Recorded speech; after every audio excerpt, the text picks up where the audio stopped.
Ok, bien, buenas tardes, bienvenidos de nuevo una vez más a esta sesión virtual donde vamos a abordar ahora a continuación otro de los conceptos que pues genera siempre mayor controversia en lo que es el estudio de la psicología. Y bueno, si de entrada definir psicología resulta un tanto difícil por la cuestión de los enfoques, por la cuestión de las corrientes psicológicas que existen, pues también resulta un tanto complicado definir la conducta normal y por ende la conducta anormal. En este caso, primero quisiera comenzar con esta exposición hablando un poco acerca de lo que es el concepto de psicopatología. Como disciplina, como ciencia, la psicología pues le debemos mucho. De hecho, surgimos básicamente de la medicina, somos una rama de la medicina. Por esta razón es que de repente pues usamos muchos de los términos de extracción médica, como por ejemplo diagnóstico, por ejemplo trastorno, terapia y obviamente lo que es la cuestión de la patología. En este caso el concepto de psicopatología lo podemos definir de manera muy general como el estudio de las manifestaciones de los trastornos mentales.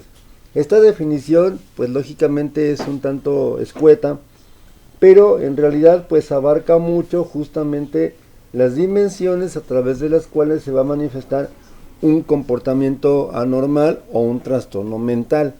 En este caso, pues la definición habla que son el estudio de esas manifestaciones. Estas manifestaciones generalmente se pueden dar a muchos niveles y en muchos ámbitos. Por ejemplo, en el ámbito de las relaciones interpersonales, en el ámbito, por ejemplo, también de lo que es la parte cognitiva, obviamente en el ámbito afectivo, en el trabajo, en la vida social, etcétera, ¿sí?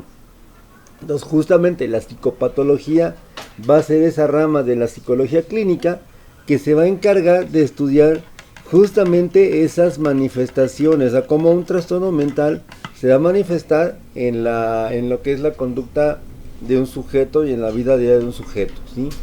Sin embargo, tendríamos que tomar algo muy en consideración. Primero que nada, no podemos limitarnos solamente a hablar de descripción de los síntomas. De repente, cuando alguien se acerca con nosotros y nos dice es que yo me siento deprimido, o es que yo o tengo depresión, o estoy bien bipolar, lamentablemente tenemos muy arraigado en el lenguaje popular, en el lenguaje pop incluso, justamente esa terminología que pues en un principio se restringe exclusivamente a lo que es un ámbito clínico.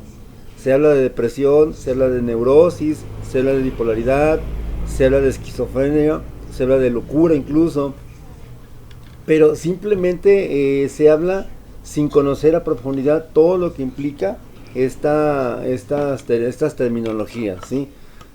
En ese sentido, la psicopatología no debería limitarse solamente a estudiar esos síntomas. De repente, el principal síntoma de un trastorno depresivo, pues justamente va a ser la depresión. Eso parecería, pues obviamente algo muy elemental, algo muy lógico incluso. Pero más allá de esa descripción, pues esta cuestión de lo que es la descripción de esos síntomas pues se quedaría corta, ¿no? Porque finalmente al momento de describir una depresión como una exageración de los sentimientos de tristeza, pues no se aporta en realidad en gran cosa a su entendimiento. También otro punto importante a considerar va a ser que toda teoría psicopatológica siempre va a estar ligada por fuerzas y de forma necesaria a una teoría específica de la conducta humana, esto es, a una corriente psicológica. Si hablamos de psicopatología al margen de lo que es alguna teoría explicativa del comportamiento humano, pues en realidad estamos hablando básicamente de cosas vanas. Finalmente, cuando hablamos de psicopatología dentro del campo psicoanalítico, pues entendemos una división muy clásica y a nivel general.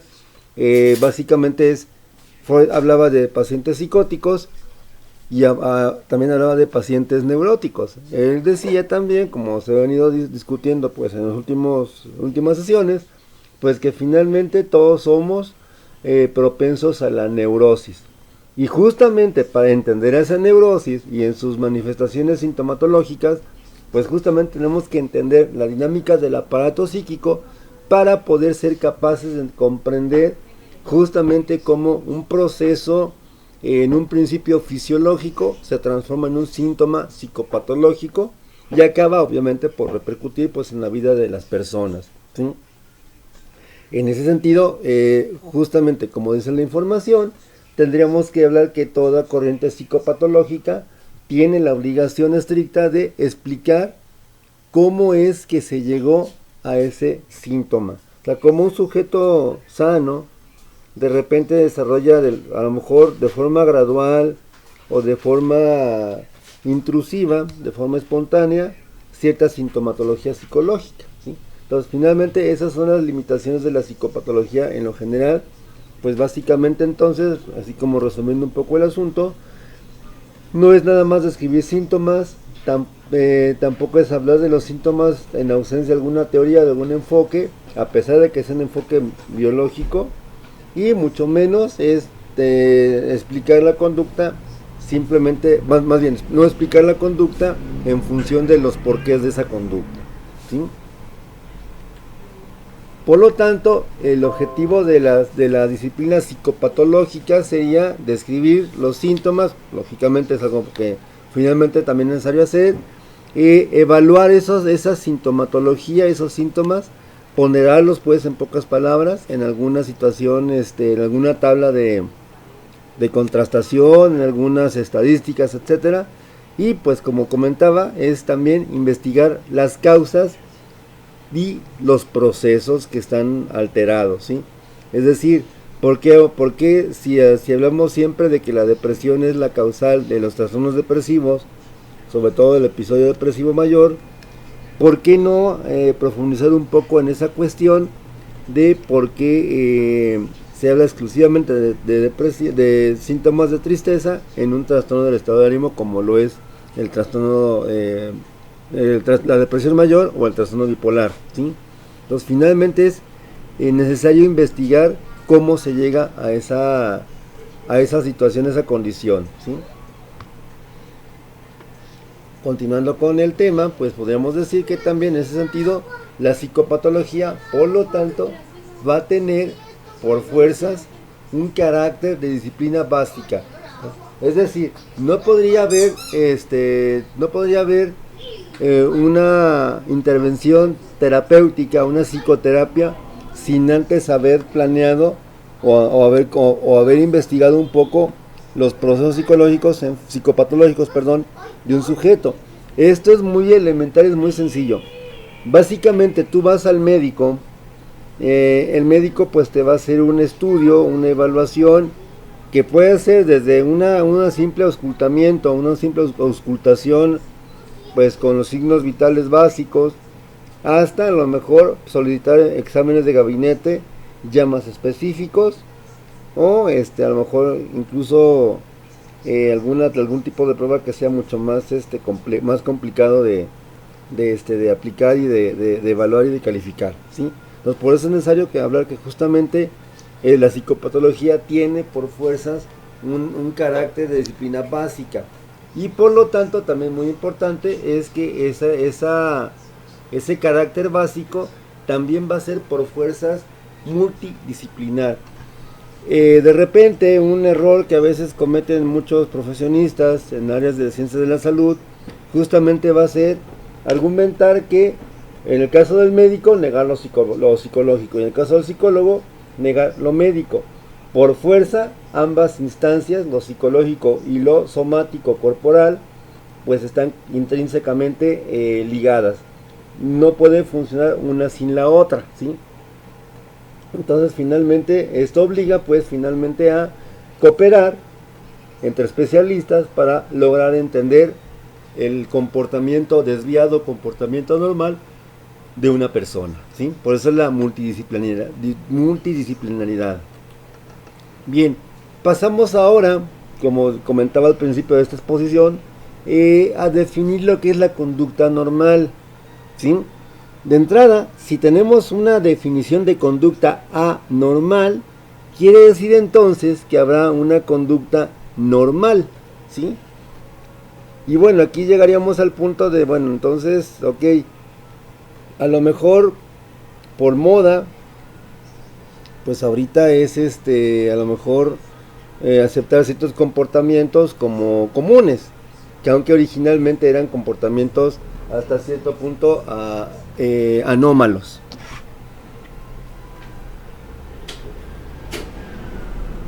Pero por lo tanto también tendríamos que empezar a definir en ese sentido la conducta normal para poder entender un poco la conducta normal. Pudiéramos hablar de varios criterios, por ejemplo el estadístico, lo que hace la mayoría es lo que llamamos conducta normal. Por lo tanto, aquella minoría que hace lo opuesto o que no hace lo que hace la mayoría, automáticamente se convertiría en comportamiento anormal, ¿sí? Entonces, lamentablemente aquí, pues hablaremos de un criterio incluso de naturaleza estadística, ¿sí? Lo anormal versus lo normal. Si entendemos un poco el término normal o normalidad, pues viene justamente de un vocablo que se refiere a la existencia de una norma, de una regla, de una pauta. Entonces finalmente esa regla, esa pauta es la que va a decir qué tipo de comportamientos son esperados o son normales y qué tipo de comportamientos son completamente anormales. Pudiera poner un ejemplo que suelo poner mucho en algunas materias, en otros con mis alumnos. Aquí en México, el hecho de que una persona eructe, pues obviamente no solamente es una falta de respeto, es un signo inequívoco de que esa persona pues no tiene un mínimo proceso de socialización, no tiene mucha cultura, incluso a lo mejor pues se le pudiera asociar con ciertos grupos pues poco recomendables, ¿sí?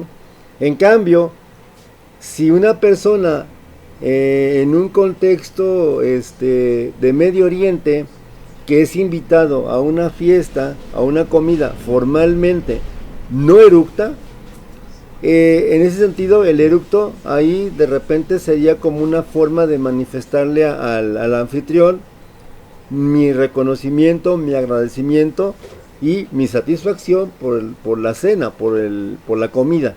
Es decir, aquí en México, en este contexto latinoamericano sobre todo, el eructo es una falta de respeto, es un comportamiento anormal, ¿sí? Pero en cambio, en un contexto de Medio Oriente, en países de Medio Oriente, es completamente lo opuesto. Es decir, es deseable que la persona que es invitada a comer por otra, pues finalmente tenga que repetir o tenga que eructar, para con eso hacer sentir cómodo y agradecido pues finalmente al anfitrión. A eso se refiere esto de la normalidad versus lo anormal. Nosotros podemos entender actualmente a la luz de de nuestra cultura occidental, ¿sí? Con todo su esplendor, alcanzado en Roma, alcanzado en Grecia, que somos una cultura pues altamente sofisticada, elitista, claro está, aristocrática, y por lo tanto en estos contextos un crimen llamado infanticidio pues no solamente es un crimen, sino también es una conducta completamente aberrante. Que un padre de familia, una madre de familia o ambos atenten contra la vida de un niño, de un menor, y más todavía si es su hijo propio, pues es completamente una abominación, una aberración. Sin embargo, esto lo podemos entender a la luz, pues, insisto, de nuestra cultura occidental, de nuestras formas y costumbres. Pero hubo un tiempo en la antigua Grecia, sobre todo en Esparta, que se caracterizó por ser un pueblo, una nación, pues altamente bélica, altamente militarizada. Pues justamente, si el primogénito, para empezar, si no era varón, si era niña, pues tenía que ser sacrificada. porque finalmente para llevar a cabo la sucesión de digamos, de la familia, el primer hijo siempre tenía que ser varón.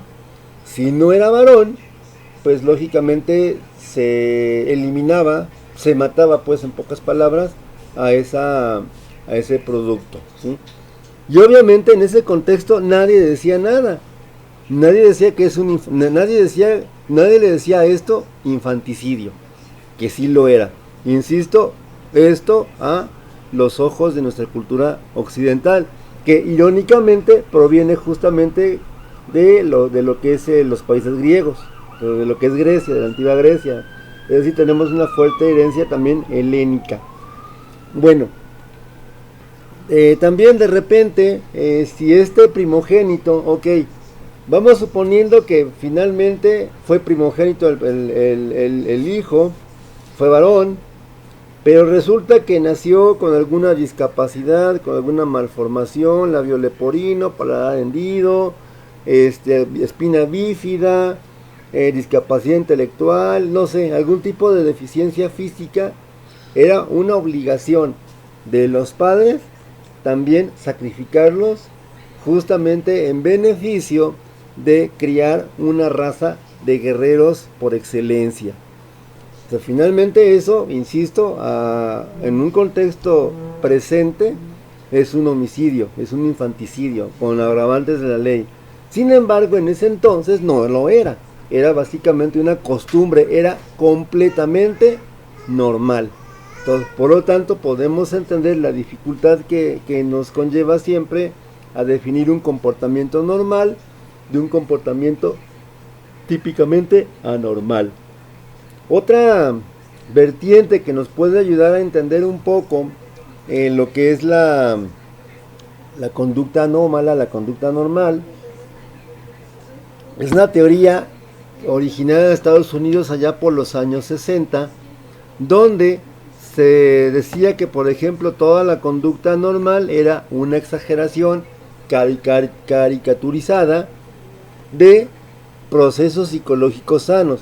Bueno, ¿quién de nosotros posiblemente no haya asistido alguna vez en su vida acá al Centro Histórico de Guadalajara, por donde está el Teatro Degollado? Había, digo, porque ahorita ya no lo hay, había de repente pintores que se encargaban de hacer retratos de personas, a veces con el modelo enfrente, otras veces pues de memoria o copiando una foto, ¿sí? En ese sentido, cuando nosotros vamos con un pintor de estos, con un artista plástico de estos, y le pedimos que nos haga un retrato o una caricatura, generalmente lo van a hacer exagerando algún rasgo de nuestra cara. Y esa es justamente la razón de ser de una caricatura. Una caricatura siempre será, por lo tanto, una exageración de algún rasgo real, de algún rasgo aprendido exclusivamente, ¿sí? Esta teoría de la caricatura, entonces, para concretar un poco la idea, hablaría que justamente entonces el trastorno depresivo mayor es una exageración caricaturesca o una exageración simple y llanamente de lo que es un cuadro de melancolía o un cuadro de tristeza, ¿sí? Por lo tanto, también hablamos que a lo mejor lo que es la euforia, que es como ese sentido de estar, de sentirse bien, de estar como alegre, de repente su exageración caricaturesca sería justamente la manía, que también es un trastorno. Y así pudiéramos poner muchos ejemplos. Un ejemplo más como para que se pueda entender mejor esta situación, lo tendríamos o lo encontraríamos en por ejemplo, en la esquizofrenia, donde se caracteriza justamente por delirios o por alucinaciones. Y justamente un delirio va a ser una exageración ilógica, a ojos terceros, claro está, de un proceso psicológico básico que es el pensamiento, de una idea. O sea, el sujeto de alguna manera delira o exagera una idea previamente adquirida, ¿sí? Así podemos entender entonces la conducta anormal desde esas tres primeras vertientes.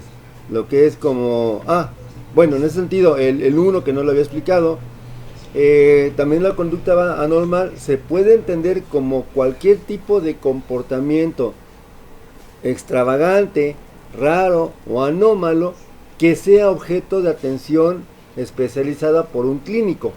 ¿Qué significa esto?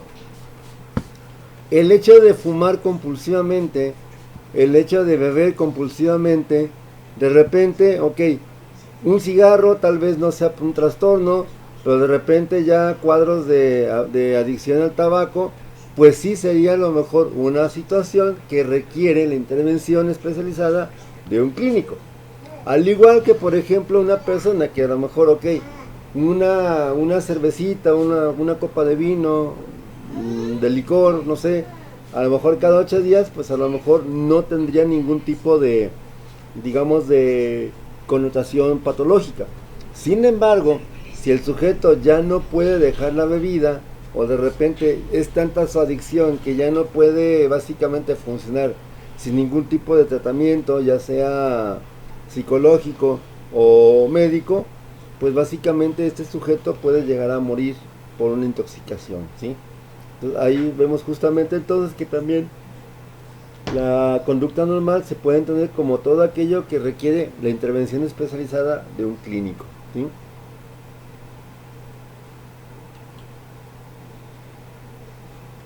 A continuación, quisiera explicar, bueno, más bien mencionar, porque a lo mejor no alcanzamos a nombrar todos las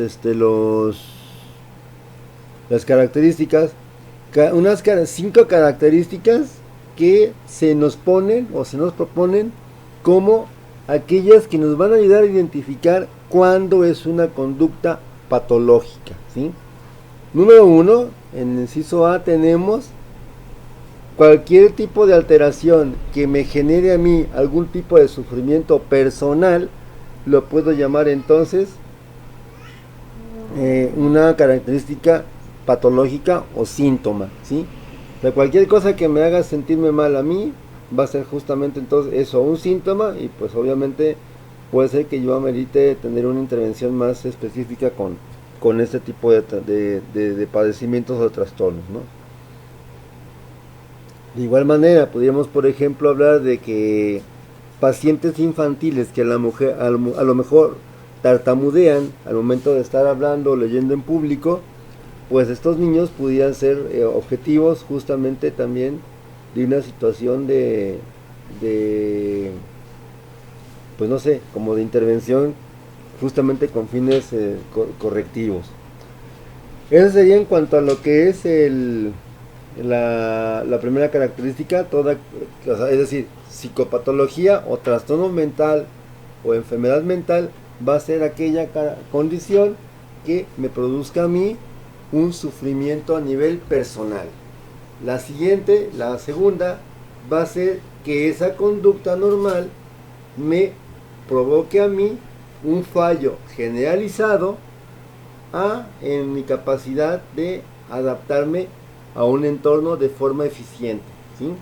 ¿Qué significa esto? Que finalmente, ok, de repente, no sé, a lo mejor por una cuestión de padecer síntomas depresivos, resulta que cada vez pierdo la capacidad de socializar con las personas, que incluso a lo mejor llego a perder a lo mejor el caso o el paciente, ¿sí? Sin embargo, no todas las conductas patológicas van a ser tan sencillas de clasificar cuando, por ejemplo, no hay sufrimiento personal o cuando, por ejemplo, me provoca una falta de adaptación. Algunas conductas patológicas son tan raras, tan extravagantes, tan extrañas, que escapan justamente de cualquier parámetro de racionalidad o de cuestiones de comprensión. Por lo tanto, entonces, se va a requerir que yo a lo mejor pueda o no entender la causa, la razón o el motivo que propició un comportamiento así.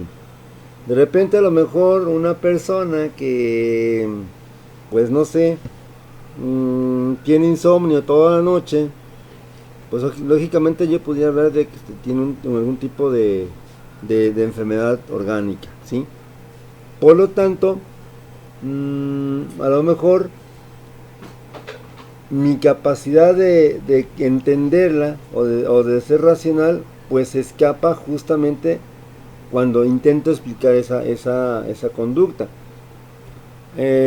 Volviendo con el ejemplo pues que se ponía de la antigua Grecia, a lo mejor para nosotros como personas occidentales, de repente, pues es completamente irracional el hecho de que pues un jefe de familia o una familia pues en lo general acepte justamente el sacrificio de la hija primogénita o del hijo primogénito cuando éste nacía con algún tipo de trastorno o de padecimiento, ¿sí?